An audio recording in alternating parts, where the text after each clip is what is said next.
afternoon, everyone. Good afternoon, Ma'am Michelle. So, the topic that we are going to talk about is about the inquiry-based learning by Sue Gilani Abase. What is inquiry-based learning?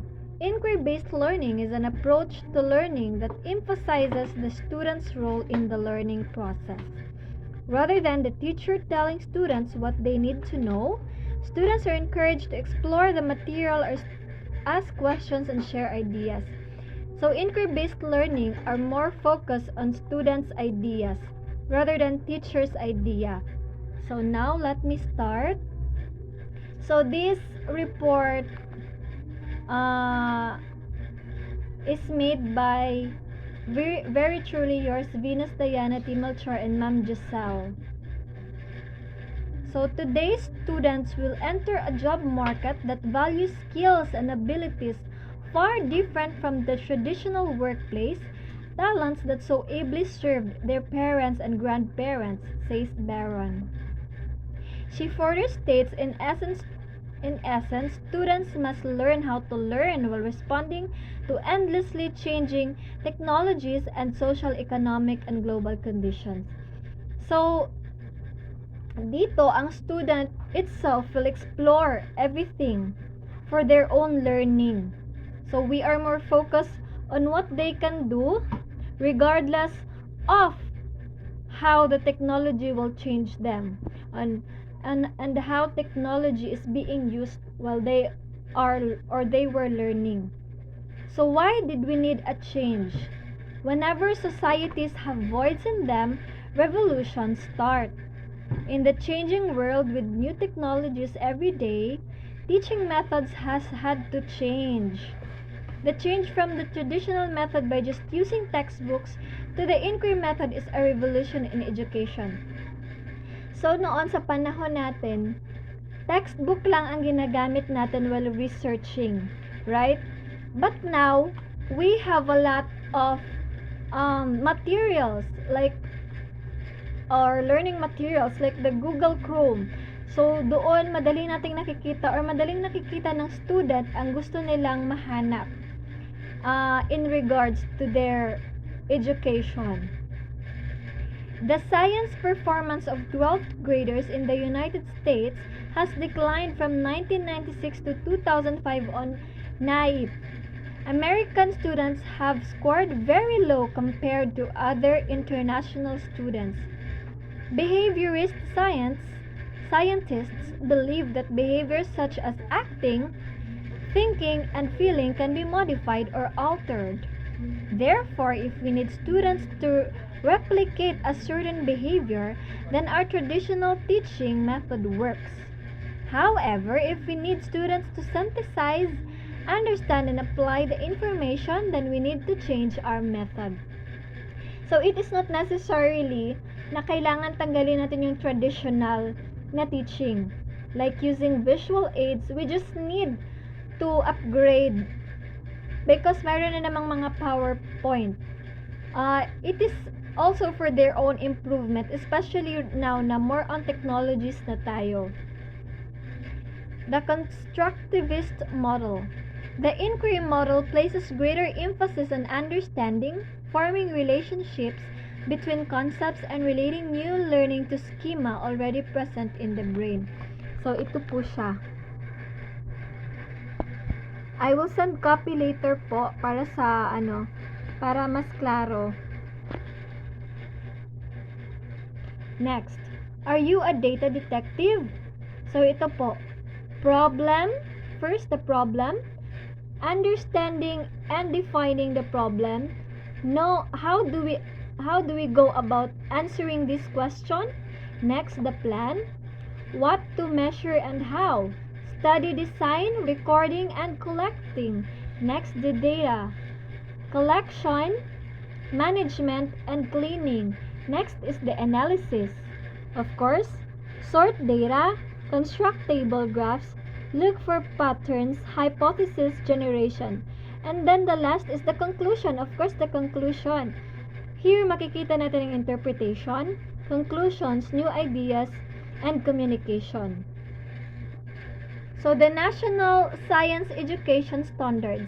Inquiry is a multifaceted activity that involves making observations, posing questions, examining books and other sources of information to see what is already known, planning investigations, reviewing what is already known in light of experimental evidence, using tools to gather, analyze, and interpret data, proposing answers, explanations, and predictions, and communicating the results. The students will engage in selected aspects of inquiry as they also should develop the capacity to conduct complete inquiries. So, the steps for inquiry-based learning. Okay, number 1 is there should be a recognizable question which is either student or teacher initiated. So dito hindi lang ang teacher ang dapat mag-initiate. Also the students para din they will meet halfway. Parang alam ng teacher, of course dapat alam din ng student. Because here we are student-centered. Number 2, there should be a plan of attack to answer the question. This data gathering stage can be through the library, internet, or experimentation. The student and the teacher should plan kung saan nila gustong gawin.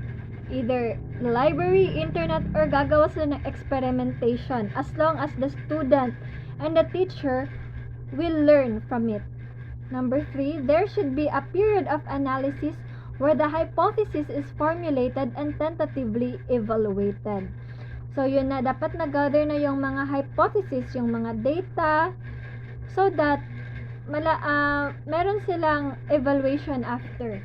Next, there should be a period of testing and checking. So, after the hypothesis, they have to test it and check if it is working.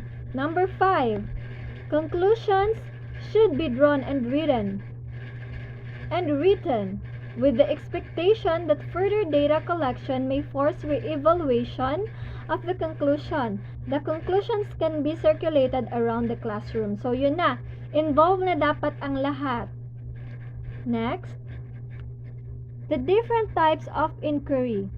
Open inquiry is student-centered. This means that students come up with the questions that they want to investigate. So here, parang mag-e-experiment sila and then sila din ang magka-question kung ano yung gusto nilang gawin.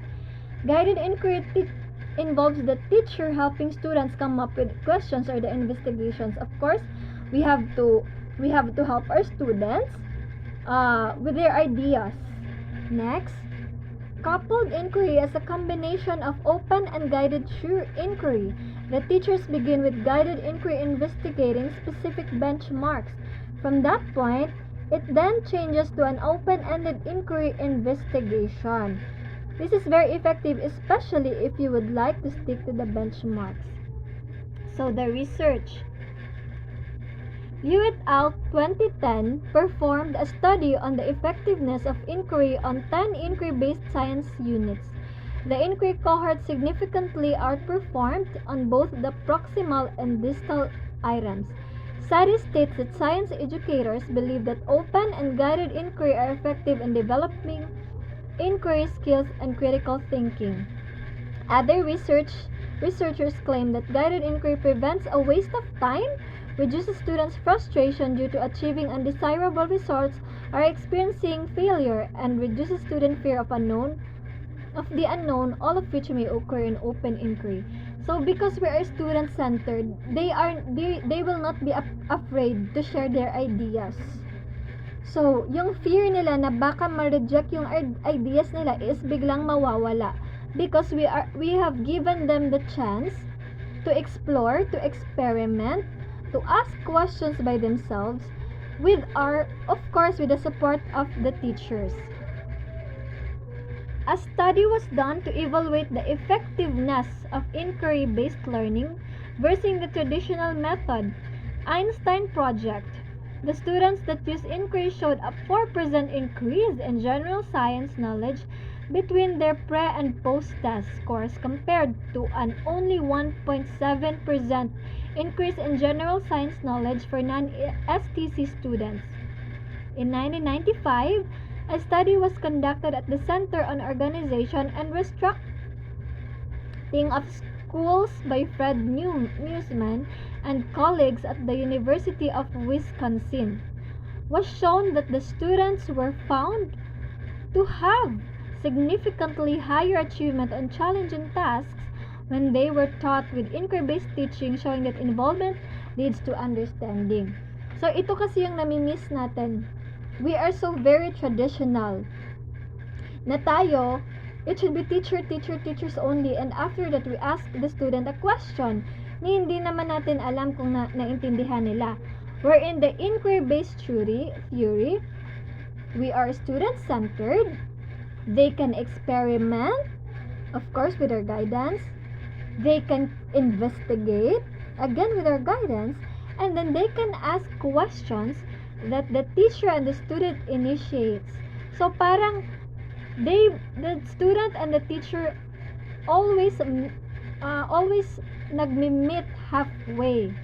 So mas maganda yun sa students because their confidence is tataas because they will think na yung teacher nila is merong